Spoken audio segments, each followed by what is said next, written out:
A baseball field's a simple place. A diamond, home plate, 3 bases, and a pitcher's mound. And like most places in America, it's where the hard work of a few is enjoyed by many. I'm on the road to find the people who make every game possible with a day's work. Denver sits in the foothills of the Rocky Mountains. It's a place where a certain force of nature is always a factor, making baseball in the mile-high city a constant challenge.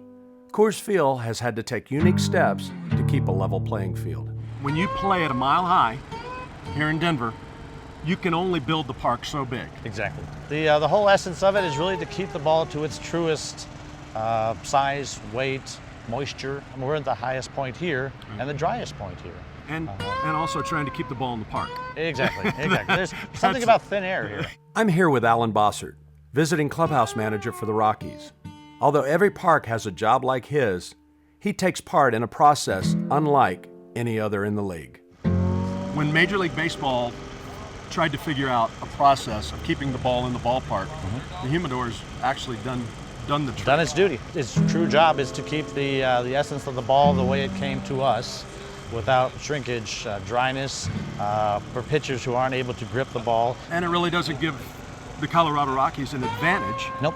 Because when visiting pitchers would come in here, they would complain about the balls. Right. They would complain about, I can't throw a breaking ball, my ball doesn't sink. Well, now, the balls are actually sea level worthy. Some people used to say it's like throwing a cue ball. Before it dried up so badly. Pitchers can make the grip that they're supposed to with the fingertips for their curves, their knuckles, whatever.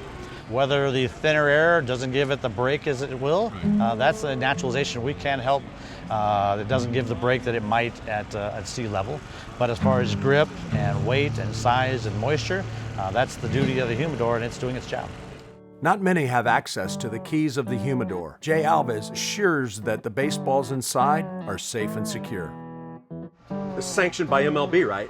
Absolutely. MLB watches over this on a daily basis. They are weighed, the reports are shipped back to Major League Baseball, and even when the baseballs are taken from the humidor down to the umpire's room, they're actually walked with a representative of Major League Baseball. You know, what we're really doing is keeping it at spec. That's the biggest thing what we're doing. In years past, they got very hard, they got very light, and they got a lot smaller. And this keeps them to what they were manufactured at, the weight, which is about 5 1/4 ounces, keeps them right there. And it allows the game to be played as it should be. It's a tremendous hitter's ballpark. Great hitter's park. People don't realize, they still think of it as a home run hitting park. We're not even in the top 10 anymore as far as home runs. We had a 4-3 game here yesterday, and you didn't see too many of those when I first arrived.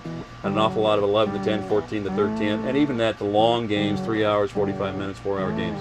We still see those from time to time, but not nearly as much. The humidity is controlled in here.